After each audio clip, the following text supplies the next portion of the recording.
Hello everyone. नमस्कार मेरे प्यारे दोस्तों। मेरे भाई थोड़ा सा एक सुर्खियों से आगे की बातें हैं, समझिए इस बात को।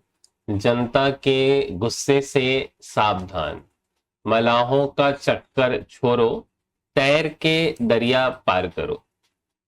ठीक है, यह बेसिकली नवनीत गुर्जर जी हैं, उन्हीं का यह लिखा हुआ बात है। समझते हैं थोड़ा सा।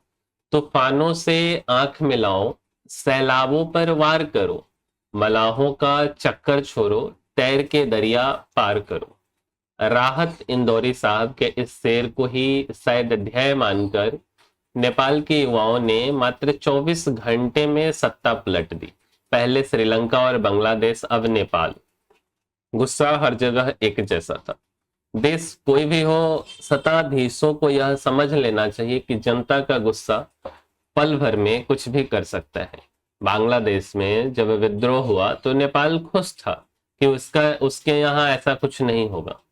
दरअसल जिनके अपने घर पर छत नहीं होते, वे दूसरों के पांव की जमीन नापते फिरते हैं। उनका यही भ्रम एक दिन उनकी दीवारों भी गिरा देता है। जिस तरह सोने में सुगंध नहीं होती, गन्ने में फूल नहीं होते और चंदन में फल नहीं होते, उसी तरह जनता जनार्दन की लाठी में भी आवाज नहीं होती। वास्तविकता यह है कि आजादी के बाद भारत में जितना विकास हुआ है, पड़ोसी छोटे देश वह कर नहीं पाए। इन पड़ोसी देशों में विकास के नाम पर केवल सत्ताधीशों के घर भरते गए। सत्ता का अस्थायित्व भी इन देशों में या तो न के बराबर रहा, या एक ही सत्ताधीश ने इतने लंबे समय तक राज किया कि एक समय पर लोगों का गुस्सा तूफान बनकर टूट पड़ा। ये बात अलहदा है कि भारत में भी गांवों की हालत आज तक उस तरह नहीं सुधर पाई जिस तरह की अपेक्षा रही होगी। वर्षों से चुनाव पर चुनाव होते जा रहे हैं, कोई जीत रहा है, कोई हार रहा है, लेकिन फणीश्वर नाथ रेणु के मैला आंचल से श्रीलाल शुक्ल के राग दरबारी तक गांव की हालत अभी भी वैसी ही है। शहरों में जरूर विकास की आंधी चली और निश्चित तौर पर भरपूर विकास हुआ भी है, लेकिन इस विकास और नई अर्थव्यवस्था ने शहरों के बाजारों को चुंबक और आदमी को लोहा बनाकर रख दिया। बाजार लहलहा रहे हैं, लोगों को आकर्षित भी कर रहे, लेकिन लोग भावना शून्य हो गए। मोबाइल के इस दुनिया ने ई संपर्क का दायरा तो बढ़ाया है, लेकिन मेल जोल, रूठना मनाना, गप सप करना सब इतना सीमित हो गया कि आदमी से आदमी का मिलना दुभर हो गया है। किसी के पास वक्त नहीं है। सच यह है कि आप मोबाइल खरीद सकते हैं, लेकिन रिश्ते नहीं,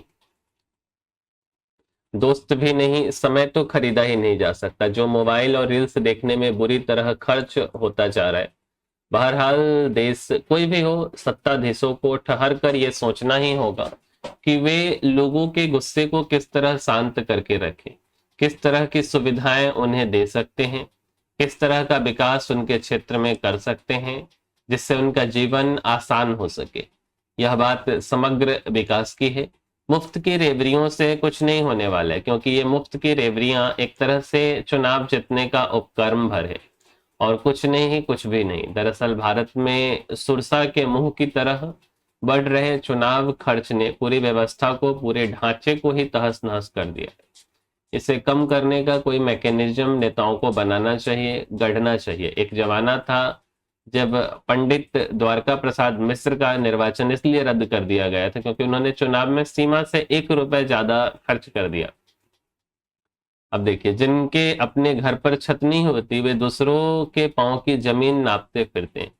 उनका यही भ्रम एक दिन उनकी दीवारें भी गिरा देता है। जैसे सोने में सुगंध नहीं होता, जो सोना होता है ना, गोल्ड, तो इस गोल्ड में स्मेल नहीं होता है। ठीक है। और अगर हम गन्ने की बात करें, अगर हम शुगर केन की बात करें, तो जो गन्ना होता है ना, इसमें आपको क्या नहीं होता, तो फूल नहीं होता, फ्लावर नहीं होता। और अगर हम चंदन की लकड़ी की बात करें, चंदन की, तो इसमें फल नहीं होते, डायरेक्ट इसका स्मेल होता है। उसी तरह जनता जनार्दन की जो लाठी है, उसमें कोई आवाज नहीं होती। अब ऐसा नहीं होता, प्रत्याशी कोई भी हो, अनाप शनाप खर्च किया जाता है, पैसा पानी की तरह बहाया जाता है, लेकिन चुनाव आयोग को सीमा के भीतर का हिसाब थमा दिया जाता है। आयोग भी उससे संतुष्ट होकर बैठ जाता है। धरातल पर जांचने परखने की कोई विधि नहीं है। है भी तो कोई यह जहमत उठाना नहीं चाहता। आजकल में बिहार में भी यही होने वाला है। एक तरफ गंगा मैया में पानी बहेगा और दूसरी तरफ बिहार की धरती पर पैसों की बाढ़ आएगी। इस बाढ़ में कई लोग नहाएंगे और कहीं ज्यादा लोग बह जाएंगे। बिहार के आमजन की हालत तो गुलजार साहब द्वारा संग्रहित किताब की यह कविता बखूबी बयां करती है। गंगा मैया आई थी मेहमान बनकर, कुटिया में रहकर गई। मैके आई लड़की की तरह चारों दीवारों पर नाची, खाली हाथ अब जाती कैसे। खैर से पत्नी बची है, दीवार चूरा हो गई, चूल्हा बुझ गया, जो था नहीं था सब गया। प्रसाद में पलकों के नीचे चार कतरे रह गई हैं पानी के। उम्मीद करते हैं कि यह वीडियो आपको समझ आया होगा और यह वीडियो मुख्य रूप से सरकार और बिहार की जनता के लिए है। और वीडियो अगर अच्छा लगा है तो इसको लाइक जरूर कीजिए, साथ साथ शेयर भी कीजिए और इस चैनल को सब्सक्राइब भी कीजिए। मिलेंगे हम किसी अगले वीडियो में। इस वीडियो में इतना ही, तब तक के लिए धन्यवाद।